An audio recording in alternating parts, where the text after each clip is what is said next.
Hello, everyone. My name is Shanna Reyes, one of your hosts, and welcome to the podcast Milkshake. In this series, we'll be diving deeper into the groundbreaking documentary that explores the devastating impacts of animal agriculture on our planet.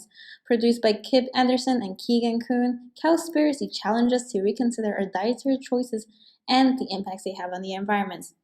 Throughout this podcast, we'll be discussing the key themes and revelations from the documentary, including the staggering amount of resources required to produce meat and dairy products and the harmful effects of animal agriculture on our planet's ecosystem. We'll be also exploring the ethical implications of consuming animal products and the potential for a more sustainable and compassionate way of living.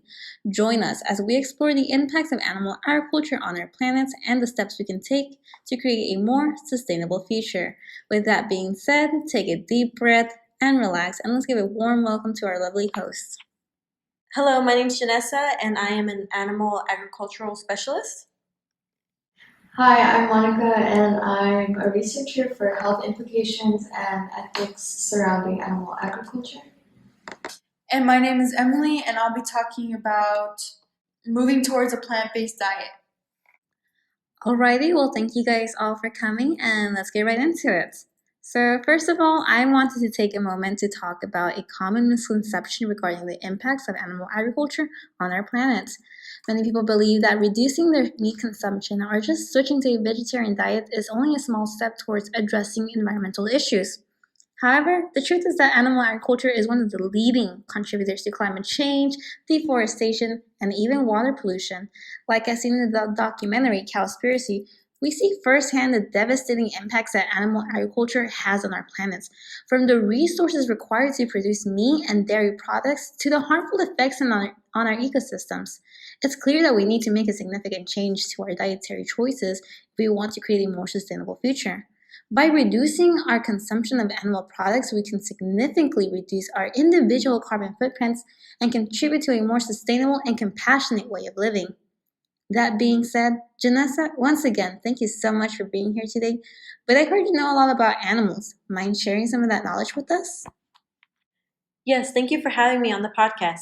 My main field of study is animal agriculture. And when it comes to global warming and environmental degradation, many people think that the main cause is vehicle emissions and oil production. But what really is the main cause that contributes to global warming and environmental degradation is raising livestock. The methane emissions from raising livestock and oil production, also called fracking, is nearly equal. The reason livestock produces so much methane is due to the cow's digestive system. In animal agriculture, it produces 65% of the world's nitrous oxide, a gas of global warming potential 296 times greater than CO2 emissions. If we do not make a change soon to this emission, it is said that the emissions from agriculture is expected to increase to 80% by 2050 due to the global meat consumption. Not only does raising livestock cause methane emissions, but consumes a lot of water because of the feed that is used to raise the animals. In the US, it takes 34 trillion gallons of water to raise livestock. The average American uses over 50% of their water consumption when consuming animal products and dairy products. Raising animals for food is responsible for 30% of the world's water consumption. In addition to its insane water consumption, it occupies 45% of Earth's land and causes 91% of the Amazon's destruction. This is a leading cause of habitat destruction and species extinction. Information like this needs to be known.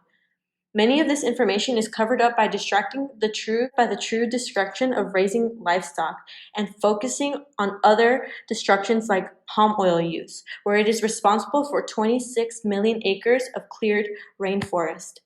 But compare that value to livestock destruction and is responsible for 136 million acres of lost rainforest.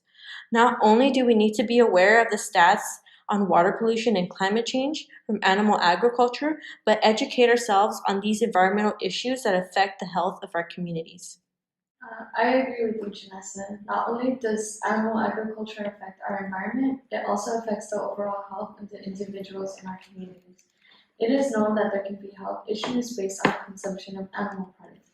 Some major health impacts following the consumption of these products include the increase of cardiovascular disease, cancer, diabetes, obesity, and the claim that dairy consumption can lead to breast lumps. In the documentary, Anderson claims that dairy milk is for the growth of baby calves and that there is nothing in it that people need.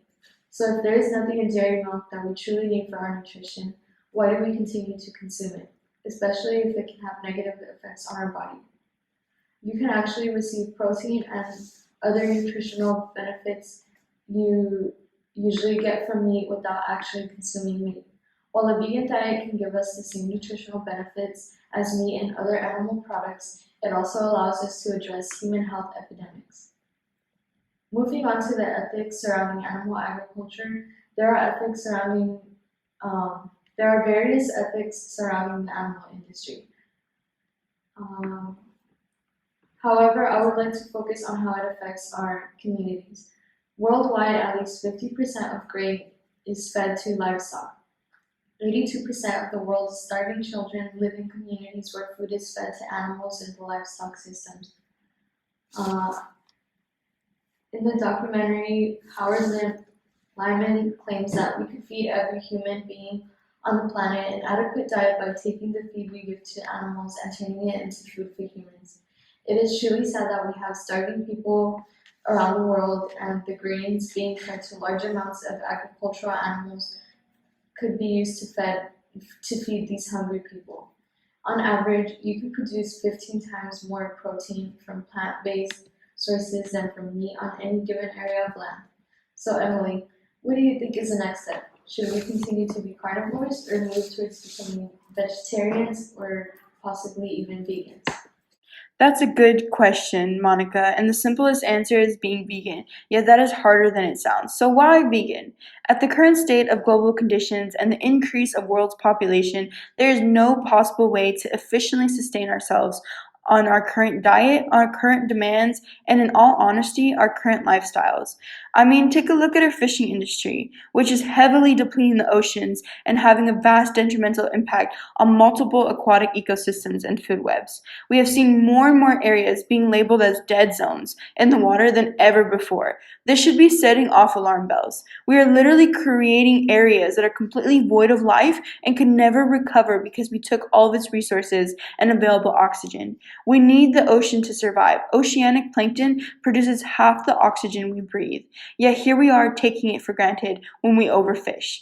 I know we've already talked about pollution and taxing products within farming agriculture, but the truth of the matter is, like Monica had said, we could feed every person on this planet with the feed we give these animals, and that is a fact. The meat industries are causing our downfall, and that is including beef, pork, and poultry. We no longer have space nor the resources to maintain these systems, and now we have depleting other systems which have been functioning for thousands of years, if not more, because we are eating meat. Listeners right now may be asking, okay, so vegetarianism is the better option. But when we take a look at the dairy industry, we face the same issue. The demand for space, resources, and money is just too high, and we are killing our future for a glass of milk. As rough as the transition will be, veganism is possibly the most sustainable option. Like our sister podcast, Cowspiracy, said, there are multiple companies rising to this challenge to make veganism possible. Companies such as Snyder, Log Cabin, and Earth Balance. So we ask you, the listener, what do you think? You've heard the stats, the impacts, and the possible sustainable solutions. What will your contribution for the future be? Well, that's it. Thank you so much for listening to our podcast, Milkshake, where we address sustainable issues. And don't forget to listen to our sister podcast, Cowspiracy, for more information. Have a good night.